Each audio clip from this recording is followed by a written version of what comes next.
So hello guys, आज है day 44 of 2025 and किसी ने मैंने बेसिकली उन लोगों से पूछा था पिछले वीडियो में कि कोई आइडिया दो यार टॉपिक मतलब प्रॉपर्ली डिस्कस करने के लिए। एंड समवन आस्क्ड मी कि भैया बोर्ड्स के लिए थोड़ी टिप दे दो, तो प्रोबेबली 10th का ही बंदा होगा क्योंकि मैं 12th के बोर्ड्स की टिप तो कैसे दे सकता हूँ।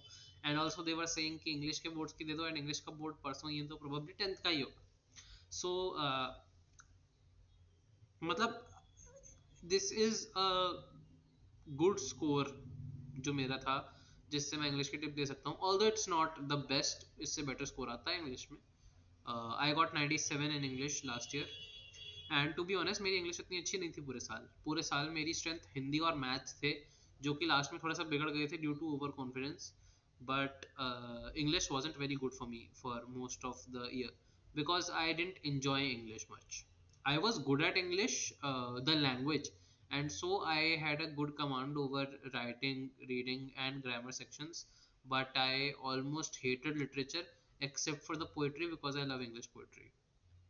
So I wasn't scoring well till Feb, I guess. मतलब ओवरऑल मेरा मैक्सिमम स्कोर जितना गया था इंग्लिश में it was 63 64 something 66 I guess, not more than that.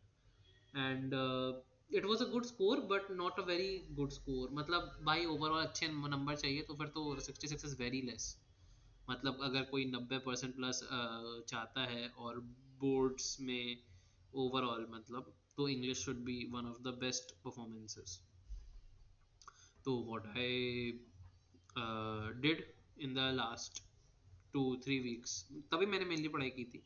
तो what I did then was that मैं पूरा पूरा चैप्टर पढ़ रहा था बुक से। एंड मैं कोई स्पेशल अलग से नोट्स नहीं बना था। I was writing down things in the book itself, जो मुझे याद करना था। And measure the main thing which I learn for each subject, each chapter in English was themes. Her chapter में थीम्स हैं, ठीक है। मतलब कि बेसिकली ये चैप्टर किस चीज के अराउंड घूम रहा है, not the story but the themes, basically क्या आइडिया हमें देता है ये चैप्टर। सो थीम काफ़ी पार्ट्स में बटी हुई मिलेंगी एंड उनको ढंग से समझना थोड़ा मुश्किल काम है, बट अगर समझ लिया जाए तो फिर काफ़ी फ़ायदा देता है वो थीम्स ढंग से याद हो जाएं।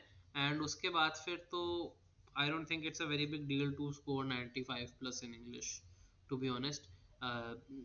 ऑल्दो सेकेंडली एक चीज़ और है जो हमें ध्यान रखनी है, is that you don't have to you know remember very detailed plot of the story, but you do have to remember the flow of the story. And about the plot, तो मेजर चीज़ें जो हमें याद रहनी चाहिए, they are not exact details but some dialogues, monologues और may be just narration, जो कि हमें बहुत अच्छा जस्ट दे रहा है चैप्टर्स का।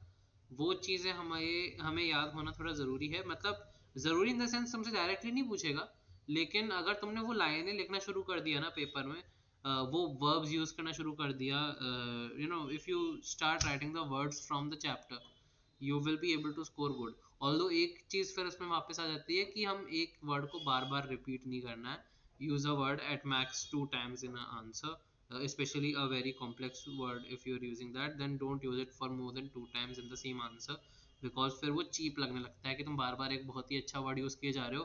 इसका मतलब बेसिक मीनिंग ये है कि तुम काफ़ी फोमो में हो अच्छे वर्ड्स यूज़ करने के, जो कि एक अच्छा साइन नहीं होता। So that is it. बाकी भाई मैं इतना कोई महाराजा तो नहीं हूँ इंग्लिश में। 97 was I think fair score, जिसके हिसाब से मैं बेसिक टिप्स दे सकता था, जो मैंने दे दी। एंड या बाकी थैंक्स फॉर वॉचिंग एंड नमस्ते।